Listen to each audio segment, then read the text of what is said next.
काय सांगाल, राज्यामध्ये सध्या पाणी परिस्थिती कशी आहे? अनेक ठिकाणी टँकर लागल्याचं माहिती येते. किती टँकर सध्या राज्यभरात चाललंय? पुढची परिस्थिती काय असणार आहे? मागच्या वर्षीचा जर विचार केला तर एप्रिल महिन्याच्या पर्यंत जवळपास 1947 टँकर मागच्या वेळेस होते. यावेळेस जवळपास 450च्या आसपास टँकर या ठिकाणी लागलेले आहेत. म्हणजे मागच्या वर्षापेक्षा जवळपास 1500 टँकर आमचे कमी आहे. पण तरीसुद्धा पुढच्या काळामध्ये टंचाई भासेल असं चित्र महाराष्ट्रामध्ये दिसतं. याचं कारण कडक असलेला उन्हाळा आणि त्याचबरोबर पाण्याची जात असलेली पातळी जी खोल जाते आहे, त्याच्यामुळे महाराष्ट्र शासनाच्या मार्फत आमची सगळं यंत्रणा सज्ज आहे आणि त्या टंचाईला सामोरे जाण्याकरता जे कृती आराखडे शासनाकडे मागवले जातात त्या आधारावर आम्ही पुढची तयारी केलेली आहे. भाऊ, एआयच्या माध्यमातून या ठिकाणी नाशकामध्ये बाळासाहेब ठाकरेंचं या ठिकाणी भाषण पार पडलं. या भाषणाच्या माध्यमातून आपल्यावर व भारतीय जनता पार्टीवर टीका करण्यात आलेली आहे. हे बघा, ज्यांनी हिंदुत्व सोडलं त्यांनी आता बाळासाहेबांचे भाषणं दाखवून काय उपयोग नाही आहे. बाळासाहेबांचे भाषणं हे त्यांनीच आता पाहावे की बाळासाहेबांनी त्यावेळेस आपण काय विचार मांडले होते, पक्ष कसा स्थापन केला होता आणि आपण आता काय करतोय, तर ते भाषणं त्यांनाच लागू पडतील सुधारण्याकरता.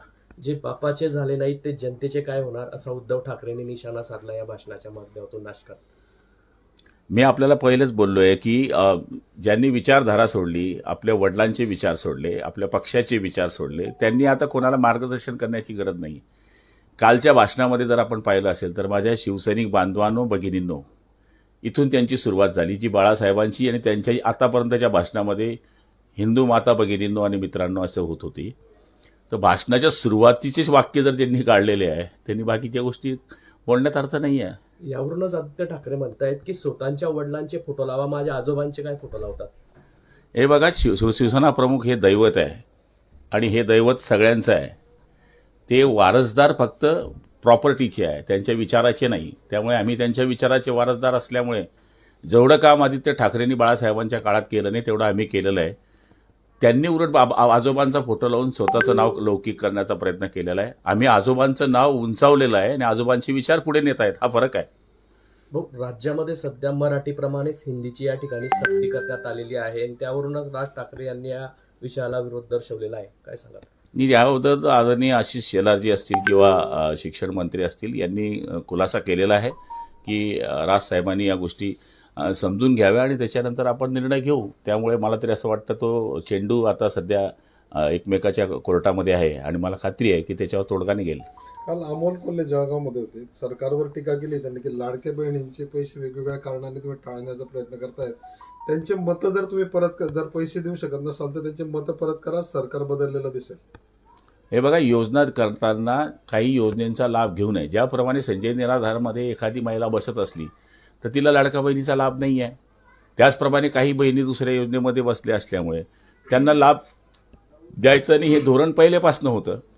पण तरीसुद्धा सरकारने हे लक्ष ठेवलं, जर त्या योजनेमध्ये त्या महिलेला 12,000 प्रमाणे महिन्याला 1,000 रुपये येत असतील तर 500 रुपये आम्ही देतो आहे. म्हणजे आम्ही लाडक्या बहिणींचे पैसे कट करत नाही आहे. मूळ एकाच व्यक्तीला 2 लाभ मिळू नये हे धोरण होतं, त्या धोरणाप्रमाणे काम करतोय. त्यामुळे लाडक्या बहिणींना सोडलं, लाडक्या बहिणींनी यांना उपटलं पद्धतशीर, त्यामुळे त्यांच्या डोळ्यात तेच दिसतं. अजितदादांना कार्यक्रमामध्ये बोलू देऊ जात नाही, एकनाथ शिंदेंना सुद्धा वगळलं जातं. दोन्ही नेते नाराज असून महायुतीत सध्या धुसफूस असल्याचं बोललं जातंय. हे बघा, व्यासपीठावर ऐनवेळेस टायमाच्या आधारावर किंवा इतर कार्यक्रमाच्या आधारावर कसं ठरतं हे आपल्या सगळ्यांना माहिती आहे. एका दिवस आता आम्ही छोटे कार्यकर्ते 4 लोकांची भाषणाची नावं असतात, पण वेळ कधी असलं आणि कार्यक्रमाला जर काही वेगळं कारणं करायची असली तर ऐनवेळेस आमचीही नावं आमच्या कार्यक्रमामध्ये होतात. त्यामुळे त्याच्यामध्ये धुसफूस आहे, त्याच्यामध्ये भानगड आहे, हे अर्थ विरोधक लावतात आणि त्यांनी ते लावत राहावे.